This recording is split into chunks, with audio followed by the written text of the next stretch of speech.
something John can rely on is the crowd are really up for it. Sell out today for the doubles match, and they are well ready for this one. And joining me, two people who know all about Davis Cup, both players, Andrew Castle and Greg Rosetsky. Listening in Serbia is concerned because they didn't play yesterday because of high winds in Benidorm. They are still hoping to get the match played within 2 days, but we'll bring you news of that when we hear it. But anyway, back to today's doubles match, and it really is a tough one for the Brits. Ross Hutchins is partnering the only Scot in the team, Colin Fleming. They are up against Sergei Stahovsky and Sergei Bubka Jr. But let's hear from the two British players. First of all, we had a little bit of fun with young Colin. What do you most love about tennis? Competing. What do you most hate about tennis? Losing. Roger or Rafa? Rafa.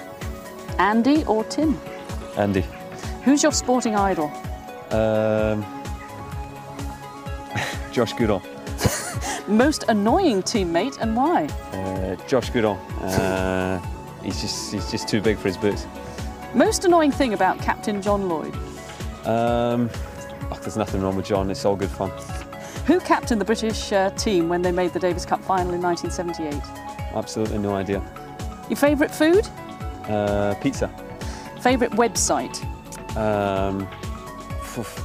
BBC Sport. Favourite TV programme? I'd have to go with The Office. Who would you most like to meet? I think it would be Ricky Gervais as David Brent. Who would you most like to date? It'd have to be my girlfriend Gemma. And what's the capital of Ukraine? Kiev. Well done, very good.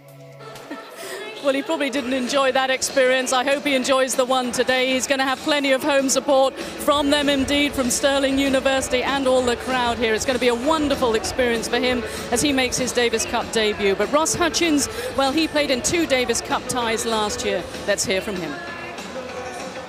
You've been involved in Davis Cup before. Has the team spirit been different because it's sort of like it's such a big opportunity for everyone and it's a sort of new experience for so I think, you know, I was a bit hesitant going into it because, as you say, I was the most experienced person and there's no real big name in the team who can, you know, bring everyone else on in practice-wise, and everyone's trying to aspire to be that guy. But everyone's really shone at themselves.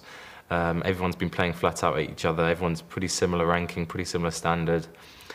And the practice has been great, and no one's really, you know, complained. No one's got frustrated. Everyone's been enjoying everyone else's company, and it doesn't really, you know, make a difference that the supposed big name Andy isn't here. As a group, he's very important that he could obviously have helped us play, and it's disappointing to lose him. But as a group, everyone's enjoying it, and you know, the atmosphere has been better than the last 2 ties for sure.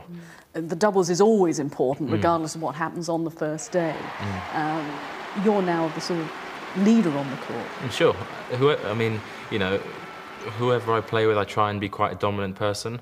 But especially if I play with someone who hasn't played before, maybe I should try and take a bit more of a lead role. I've had experience in, I guess, no disrespect to the other guys, in bigger events, because I've probably been playing doubles for longer than them and I've played more tournaments. And, you know, it's not that big a deal on the court because it's all about if the 2 players play well, you're going to match up well. And we've practiced well together. We've hit a lot of balls together. We've played sets together and we match up well. Our games match up well. But it's just a question of, you know, keep believing, keep trusting yourself, and just at the big points to try and really raise your game. And personally, I've done that recently in the big tournaments, and I'm going to really try and use my influence, use my belief and knowledge of the game, whether it's advanced or not, and just to try and really push us through this one.